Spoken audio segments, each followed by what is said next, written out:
नमस्कार मित्रों, मैं डॉक्टर मुकेश एक बार फिर से आप सभी का हार्दिक अभिनंदन करता हूं आपके चैनल एस्ट्रो नक्षत्र 27 पर। आइए बात करते हैं कि कर्क राशि के जातकों के लिए शनिदेव का उदित होना किन सकारात्मक परिणामों को लेकर आया है। इससे पहले आपको बताता चलूं कि शनिदेव आप कर्क राशि के जातकों के लिए सप्तमेश और अष्टमेश होते हैं। इसका मतलब क्या है? सप्तम भाव के स्वामी, यानी कि पति है तो पत्नी का भाव, और यदि आप पत्नी है तो पति का भाव, यानी आपके पार्टनर का भाव, वैवाहिक जीवन और व्यापार का भाव। वहीं अष्टम भाव आयुष्य का भाव होता है, अचानक होने वाली घटनाओं का भाव होता है, ससुराल पक्ष और पैतृक संपत्ति का भाव होता है। इन दोनों के नियंत्रण करता होते हुए शनिदेव कुछ समय के लिए अस्त हुए थे। तो देखिए, शास्त्रों में लिखा है कि शनिदेव जब अस्त होते हैं तो जीवन में निराशा को बढ़ाते हैं। कहीं ना कहीं से नकारात्मक भावनाएं मन पे ज्यादा प्रभाव डालते हैं, इम्पैक्ट डालती है। और जब नकारात्मकता हावी होगी तो कहीं ना कहीं हमारे एक्शंस में जो उसकी रफ्तार होती है, अटेम्प्ट करने की रफ्तार होती है, उसमें कमी आती है, जिसके कारण चीजें स्लो डाउन होती है। और हम क्या कहते हैं? शनिदेव अस्त है तो चीजें स्लो मिल रही हैं। देखिए, शनिदेव या कोई भी प्लैनेट, उसकी जो पॉजिटिव और नेगेटिव स्थिति है सिर्फ और सिर्फ हमारे मानसिकता को ही ट्यून करती है। यदि आप पहले से सचेत हैं तो आपको कोई भी परेशानी आ ही नहीं सकती। जब शनिदेव अस्त थे तो आपने महसूस किया होगा कि पिछले कुछ समय से जो जिंदगी की रफ्तार है ना, एक ही पैटर्न पे चल रही है, कोई ज्यादा कोई बदलाव नहीं, जो चीजें चल रही है बस चल रही, राइट। अब क्या है कि आप कर्क राशि के जातकों के लिए अभी शनिदेव की ढैया का वक्त भी चल रहा है। तो साढ़े साथी हो या ढैया, उसमें शनिदेव के कुछ नकारात्मक परिणाम कार्मिक प्रारब्ध के रूप में मिलते हैं। आप बोलेंगे, नहीं मैंने तो इस जीवन में कुछ गलत कार्य किया ही नहीं, तो मुझे क्या मिलेगा? भाई, इंसान है, कब गलती हो जाए पता नहीं लगता। और कलयुग की खास बात यह है कि हर इंसान ये सोचता है कि मैं सही हूं। वो गलतियां भी कर रहा है तो अपने आप के लिए बहुत बेहतरीन वकील होता है, लेकिन ये कैलकुलेशन शनिदेव के आगे नहीं चलती। शनिदेव बड़ी सूक्ष्मता से हमारे कर्मों का हिसाब रखते हैं। आप कर्क राशि के जातकों को एक बात समझनी होगी। देखो, आप कर्क राशि के जातक बड़े चंचल होते हैं, संतुलित होते हैं, सुंदर होते हैं, वो बात बिल्कुल ठीक है, बड़े कैलकुलेटिव होते हैं। लेकिन शनिदेव वैवाहिक जीवन के भाव के भी स्वामी हैं, अष्टम यानी कि गुप्त भाव के भी स्वामी हैं। यहां सावधानी आवश्यक है। ऐसे में प्रारब्ध स्वरूप कहीं ना कहीं आप अनैतिकता में या अपने कुछ गुप्त गतिविधियों में अपने कर्मों के द्वारा ही ट्रैप्ड हो सकते हैं। और शनिदेव कब बुरा परिणाम देते हैं? जब आप कुछ भी गलत करते हैं, अनैतिक करते हैं। आप कर्क राशि के जातकों के लिए ढैया का वक्त है। अपने वैवाहिक जीवन को संतुलित करके चलें। ढैया का वक्त है तो कुछ ना कुछ ऐसी घटनाएं अवश्य होती है जो पति पत्नी के बीच, पार्टनर के बीच कुछ न कुछ मतभेदों को लेकर आती है।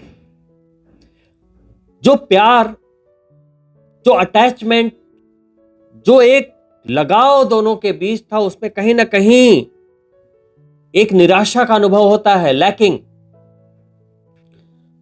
उसे क्रिएट ना होने दें। अपने पार्टनर्स को वक्त दें, अन्यथा यह ढैया का वक्त है। अभी आपकी ढैया 1 वर्ष और है। तो शनिदेव का उदित होने का मतलब है उनकी शक्ति का बढ़ना। तो यहां आपको एक संतुलित बिहेवियर को, मेंटालिटी को लेकर आगे बढ़ना आपके लिए एक अच्छा रास्ता होगा। दोस्तों, अष्टम भाव के रिजल्ट बड़े अटपटे होते हैं। एक्चुअली अचानक से कुछ ऐसी चीजें क्रिएट कर देगा अनवांटेड कि आप बड़े हैप्पी हैं, चीजें ठीक से चल रही हैं, लेकिन कहीं ना कहीं आप तनाव में आ जाएंगे, दबाव में आ जाएंगे। देखिए, आयुष्य के भाव के स्वामी हैं, ढैया का वक्त है। अगर आप अल्कोहल लेते हैं, ड्रिंक करते हैं, मदिरा पान करते हैं, तो कम कर दें या छोड़ दें। नंबर 2, जो अभी बताया, अनैतिकता से बचें और कोशिश करें कि अभी के टाइम में, अभी 1 वर्ष जो भी आप करें वो हर तरह से नैतिक हो। क्योंकि ढैया का वक्त सिर्फ ये नहीं बताता कि आपको सजा ही मिलनी है, वो एक आपके लिए टेस्टिंग पीरियड है, एग्जामिनेशन है आपके चरित्र का, ओवरऑल आपके कर्मा का। शनिदेव तो खेल खेलते हैं, अलग अलग तरीके की परिस्थितियों का निर्माण करके आपका टेस्ट लेते हैं। क्योंकि जब आप एग्जामिनेशन देने जाते हो तो उसमें अलग अलग तरह के क्वेश्चन होते हैं, कोई ट्रिकी, कोई नॉर्मल, कोई ऑप्शनल।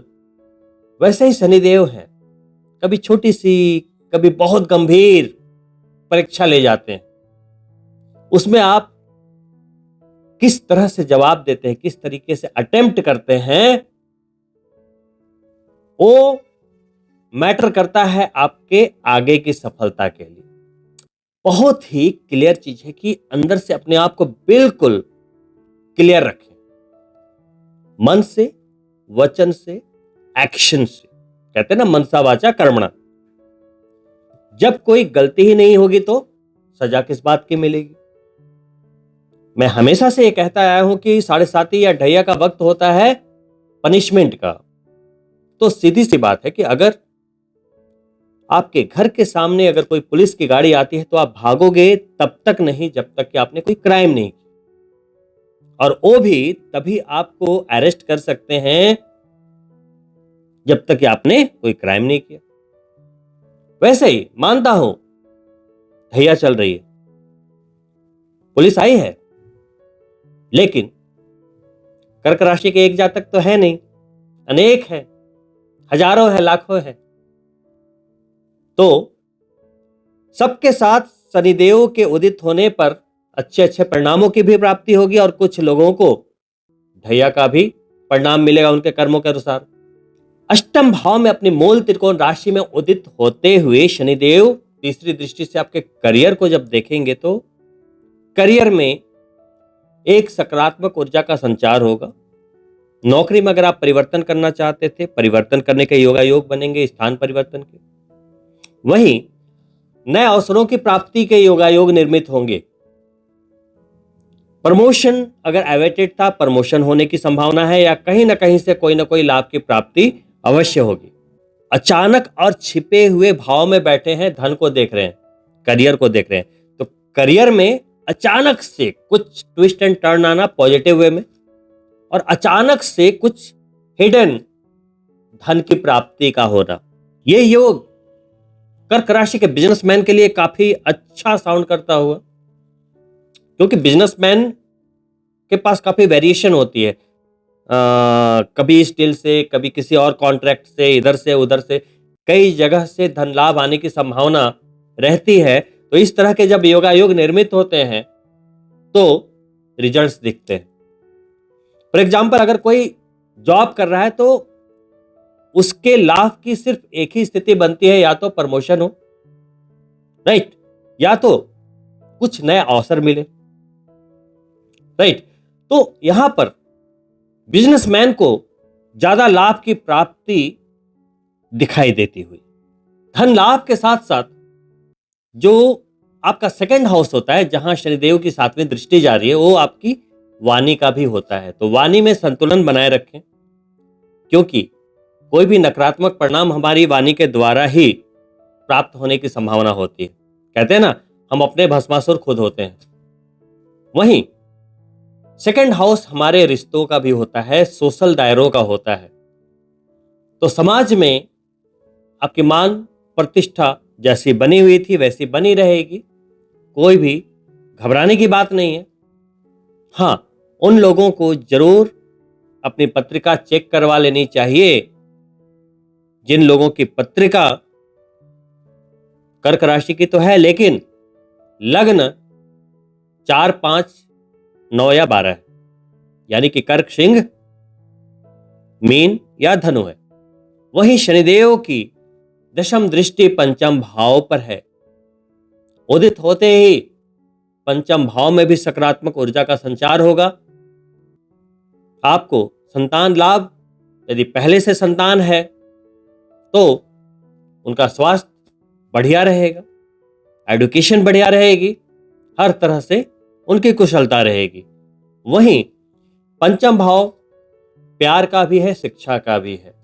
इन मामलों में यह अवधि एक न्यूट्रल कंडीशन, एक सामान्य स्थिति का निर्माण करती हुई चीजें जैसे चल रही थी वैसी चलती रहेगी, कोई भी चिंता की बात नहीं। दोस्तों, यदि आप कर्क राशि के जातक हैं और आपके शनि अशुभ है पत्रिका के अनुसार, तो अभी 1 वर्ष तक आपको कोई नई गाड़ी नहीं खरीदनी चाहिए। अगर आपके लगन 4, 5, 9 और 12 है तो कोई भी शनिदेव के कारक तत्वों से जुड़े हुए व्यापार या उस तरह के इन्वेस्टमेंट नहीं करने चाहिए। जैसे कोई लोहे का कारोबार है, मशीनरी के कारोबार है, आप किसी इंडस्ट्री को रन कर रहे हो, तो बहुत ही सावधानी रखने की आवश्यकता है। वहां पर चीजें थोड़ी सी असंतुलन को दिखा रही है, तो उन मामलों में थोड़ी सी सावधानी बड़ी आवश्यक रहेगी अभी 1 वर्ष के लिए। तो दोस्तों, शनिदेव का उदित होना ठीक वैसा ही है जैसा मैंने वीडियो के प्रथम में समझाया।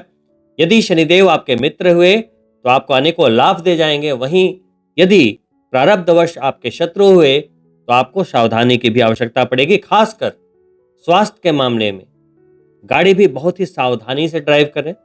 छोटी मोटी माइनर समस्याओं से 2-4 होना पड़ सकता है, क्योंकि अभी शनिदेव अष्टम में संचरण कर रहे हैं और जब तक वहां मंगल रहेंगे इस तरह की संभावनाओं को वो निर्मित कर रहे हैं। तो थोड़ा 1 से 2 महीने तक विशेष सावधानी की आवश्यकता रहेगी। विशेष सब कुशल है। शनिदेव एक ऐसे प्लैनेट है कि आपके जन्म पत्रिका में अगर वो डोमिनेंट हो रहे हैं तो कहीं ना कहीं व्यक्ति में आलस्य की अधिकता हो जाती है। वहीं अगर बुध की डोमिनेंसी है तो चतुर चालाक हो जाता है, सूर्य की डोमिनेंसी है तो फिर वो एकदम कमांडिंग नेचर का हो जाता है, मंगल की डोमिनेंसी है तो लीडरशिप वैल्यू आ जाती है, एग्रेशन आ जाता है, चंद्रमा की डोमिनेंसी है तो चंचलता आ जाती है। उसी तरीके से हर ग्रहों के कुछ प्रभाव होते हैं जो कि स्पेशली उस व्यक्ति विशेष पर प्रभाव डालते हैं जिस व्यक्ति की वो कुंडली होती है। मैं ये बात इसलिए आपको बता रहा हूं कि देखो, अभी गोचर की बात हो रही, तो उसके साथ आपको शनिदेव के प्रभावों का आकलन करना पड़ेगा। ये बड़ी गूढ़ बात है, इतनी आसानी से समझ में नहीं आएगी, बट मैं कोशिश कर रहा हूं कि आपको एक सरलता से इन गुत्थियों को सुलझा पाऊं ताकि आप इसे अपनी लाइफ में इंप्लीमेंट कर पाए। जितना बड़ा काम उतना बड़ा रिस्क। अभी समझना क्या है कि यहां पे कॉम्बिनेशन मिस्टेक हो जाती है कि हमें करना क्या है। एक्चुअली मैं बार बार जो वीडियोज में बोलता हूं रिस्क लो, यानी कि मैं क्या बोलता हूं, आगे बढ़ो भाई, लाइफ में आगे बढ़ो। जैसे छोटी छोटी बातें होती है। अगर मान लो कि कोई व्यक्ति खाली बैठा है, नौकरी नहीं कर रहा, उसके मन में है कि मुझे पैसे कमाने हैं, मुझे एक बिजनेस स्टार्ट करना चाहिए। पहले तो उसको यह फाइनलाइज करना पड़ेगा कि कौन सा बिजनेस, क्योंकि हर चीज हर किसी के लिए बनी नहीं है ना। ये कॉम्बिनेशन बहुत जरूरी है, लेकिन सोचने में वो काफी विलंब कर देता है। इतना पैसा लगना है, ये डूब गया तो, नहीं चला तो, ये ब्ला ब्ला ब्ला, बहुत सारी चीजें, और वो फिर बैकआउट हो जाता है। वही कुछ लोग पढ़ लेकर सीधा वो एकदम जॉब के लिए अटेम्प्ट करते हैं, लेकिन कोई जरूरी नहीं है कि जॉब उनके लिए बना हो, लेकिन वो ट्रैप्ड हो जाते हैं और सपने पूरे नहीं हो पाते। अब क्या करना है?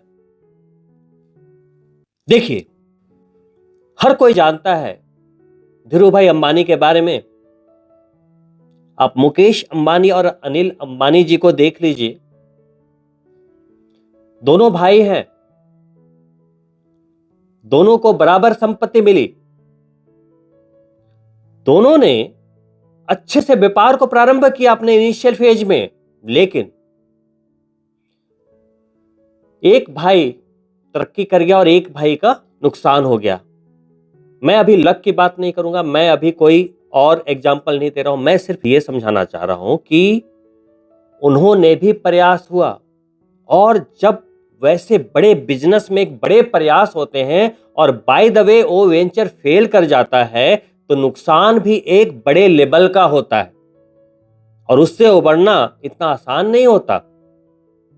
आपको यह भी समझना पड़ेगा कि हर कोई हर काम नहीं कर सकता। देखो, आप सभी जानते हैं कि अमिताभ बच्चन एक बेहतरीन एक्टर हैं, महानायक हैं, लेकिन एक समय उन्होंने भी सोचा कि चलो मैं भी बिजनेस ट्राई करता हूं। उन्होंने भी एक कंपनी एबीसीएल खड़ी की।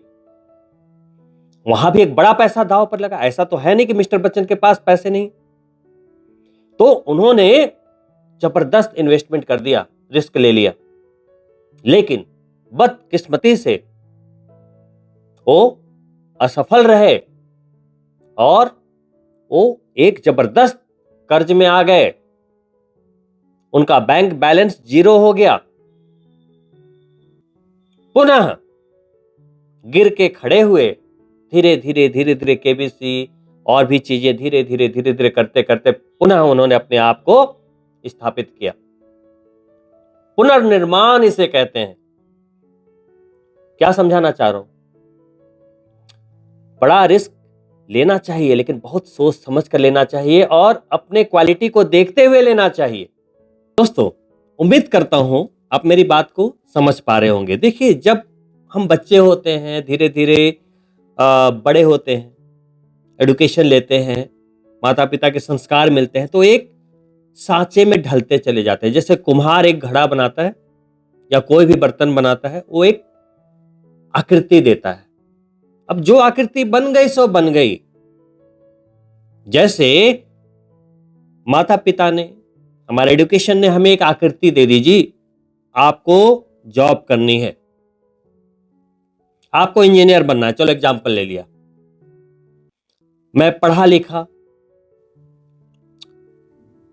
इंजीनियर बना, काफी समय लगा, एडुकेशन में भी काफी टाइम लग जाता है, फिर नौकरी ढूंढना, इंडिया में जॉब ढूंढा, मजा नहीं आया, सपने पूरे नहीं हो रहे थे, सैलरी कम थी, फिर विदेश की ओर रुख किया, नौकरी मिल गई, थोड़ी अच्छी सैलरी थी, लेकिन सपने वहां भी पूरे नहीं हुए, मेहनत ज्यादा। अब चूंकि इतना टाइम मैं लगा चुका हूं कि अब रास्ता भी चेंज नहीं कर सकता। बहुत एकाध % ही लोग होंगे जो फिर से अपने आप को रिक्रिएट कर सकते हैं कि ये लो बर्तन जी, इसे तोड़ो उस सांचे को और फिर से रिक्रिएट करो अपने आप को।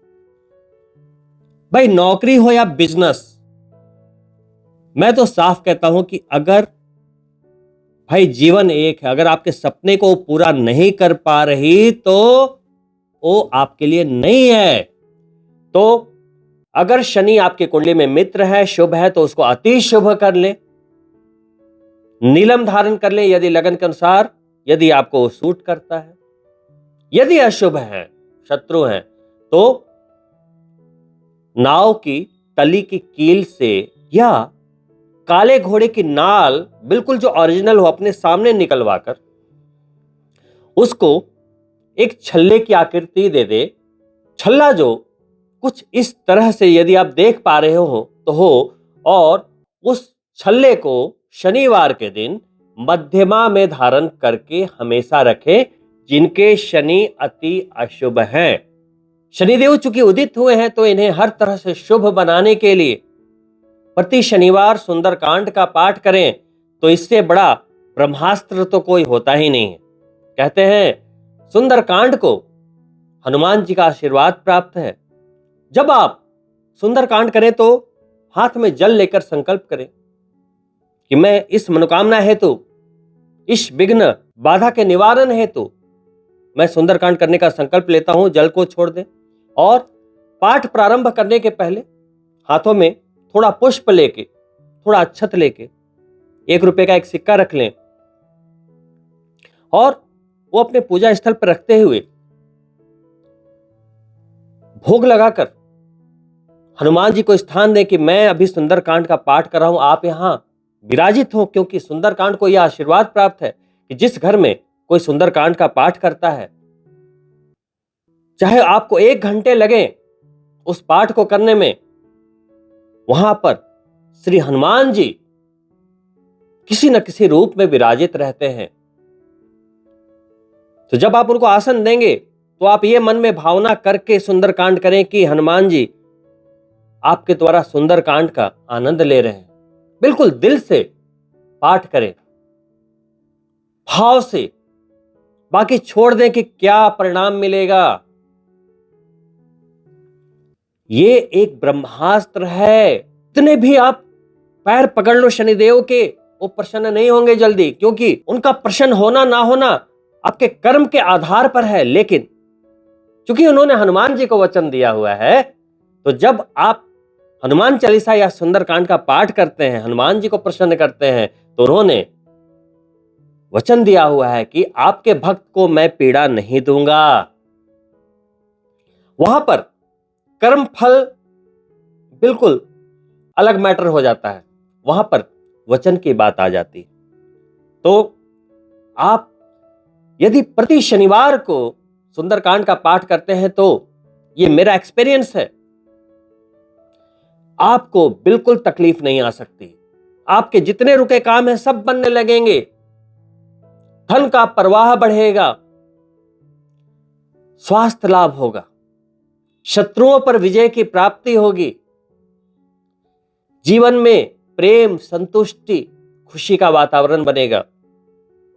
बहुत सुंदर उपाय, बहुत सुंदर उपाय। इसके अलावा यदि आप चाहते हैं कि शनिदेव और भी प्रसन्न हो जाए, अति प्रसन्न हो जाए, आपकी सफलता जो आने वाले 5 सालों में जो आप चाहते हैं वो आप 1 साल में प्राप्त कर लें, तो सुंदरकांड के अलावा आप अपने घर में एक छोटी सी शिवलिंग को अपने पूजा कक्ष में स्थान दें। वो शिवलिंग इस अंगूठे से छोटा होना चाहिए। 2 ही शिवलिंग को घर में स्थान दें, एक पारद और दूसरा नर्मदा नदी से प्राप्त यानी नर्मदेश्वर शिवलिंग। अन्य कोई भी शिवलिंग घर में ना रखें। यदि आप घर में शिवलिंग स्थापित करके प्रतिदिन दूध, पंचामृत अथवा गन्ने का रस अथवा शुद्ध गंगा जल से जब अभिषेक करते हो, तो आप ये मान के चलो कि शनिदेव कभी भी आपको प्रताड़ित नहीं कर सकते। आपके बुरे कर्मों के फल में भी सूक्ष्मता आएगी। कर्म का फल तो भोगना ही है, लेकिन आपकी उस पीड़ा में भी कमी आएगी। देखिए, यदि हमने कोई कर्ज लिया है किसी बैंक से, तो उसे तो उतारना पड़ेगा, ईएमआई तो भरनी पड़ेगी ना। अगर एक ईएमआई नहीं भरोगे, बोझ और बढ़ेगा। 2 नहीं भरोगे, 3 नहीं भरोगे, तो रिकवरी वाले आ जाएंगे, अब शब्द बोलेंगे, अपमान करेंगे, मानसिक यातनाएं देंगे। उसी तरीके से कर्मफल है। जो भी हमने कई जन्मों में जो भी किया है, वही रिटर्न आता है। तो यदि आपको कोई पीड़ा का अनुभव भी हो रहा है, पत्नी के साथ विवाद हो गया, आपके पुत्र ने कुछ गलत बोल दिया, आपके मित्र आपसे उलझ पड़े, आपके शत्रुओं ने आपको प्रताड़ित किया, आपकी सैलरी में कटौती हो गई, आपकी नौकरी छूट गई, कुछ समय के लिए आप पीड़ा में आ गए, कुछ टाइम के लिए फल को भुगता, पीड़ा का अनुभव किया, मित्र से लड़ाई हुई, पीड़ा का अनुभव किया, बीवी से लड़ाई हुई, पीड़ा का अनुभव किया, पुत्र से लड़ाई हुई, पीड़ा का अनुभव किया। लेकिन कुछ ही समय में आप देखेंगे आप उस पीड़ा से बाहर आकर पुनः अपने जीवन में आगे बढ़ने लगे। उसी तरीके से कर्मफल ऐसा नहीं है कि आपको बिल्कुल इस तरीके से जकड़ लेगा कि आगे ही नहीं बढ़ने देगा, नहीं, ऐसी बात नहीं है। धीरे धीरे, शनैः शनैः, शनि की प्रकृति है कि कर्म फल भोगना है, लेकिन थोड़ी थोड़ी मात्रा में भोगते चले जाओ। आपके जीवन पे पिछले जन्मों के कर्मों का कितना भार है, ये आप अपनी कुंडली से देख सकते हैं। अगर आपकी कुंडली में योगायोग है शुभ, गजकेसरी योग, अष्टलक्ष्मी योग, पंच महापुरुषों के 5 जो राजयोग होते हैं, भद्र राजयोग, शश राजयोग, हंस राजयोग, मालव्य राजयोग, रोचक राजयोग, यदि इस तरह के राजयोगों से भरी हुई कुंडली है, विपरीत राजयोग, महाभाग्य राजयोग, महालक्ष्मी योग, इस तरह से शुभ योगा योगों से अगर आपकी कुंडली भरी पड़ी है, इसका मतलब क्या है? आपका ये जीवन बहुत ही सुखद है, हर तरह से आनंद, सुख, समृद्धि, प्रतिष्ठा की प्राप्ति होगी। वहीं यदि आपकी कुंडली में कुछ ऐसे दोष हैं जैसे ग्रहण दोष, श्रापित दोष, चांडाल दोष, अंगारक दोष, मांगलिक दोष, कोई भी दोष है, तो दोष का मतलब क्या है? वो कोई ना कोई अवरोध बनकर आपकी खुशियों का रास्ता रोकेंगे। तो सिंपल है, अपनी कुंडली देखो, आपको समझ में आ जाएगी कि आपको इस जीवन में क्या मिलना है, कितनी खुशियां मिलनी है, कितने अवरोध मिलने हैं। कोई भी चिंता की आवश्यकता ही नहीं है। सीधी सी बात है, अपनी कुंडली की विवेचना एक विद्वान ज्योतिषी के द्वारा करवाइए, उसमें आकलन कीजिए कि क्या हमारी कुंडली में कोई दोष है, और उस दोष के उपाय को एक बार नहीं बारंबार कीजिए। जिद्दी बन जाइए कि मैं इस जीवन में सफलता लेकर रहूंगा। नहीं तो आज के समय में लोग इंतजार करते रह जाते हैं। देखते देखते 30 वर्ष बीत गया, 35 वर्ष बीत गए, 40 वर्ष बीत गए, 45 वर्ष बीत गए, 50 वर्ष बीत गए, लेकिन उन्हें कोई अर्जेंसी फील ही नहीं होती लाइफ में। चल रही है, भाग्य का लेखा मानकर बैठे हैं। नहीं, भाग्य को बलि करना, प्रभु से भी फल को छीन के प्राप्त करना, जिद्दी बनना पड़ेगा, रावण की तरह।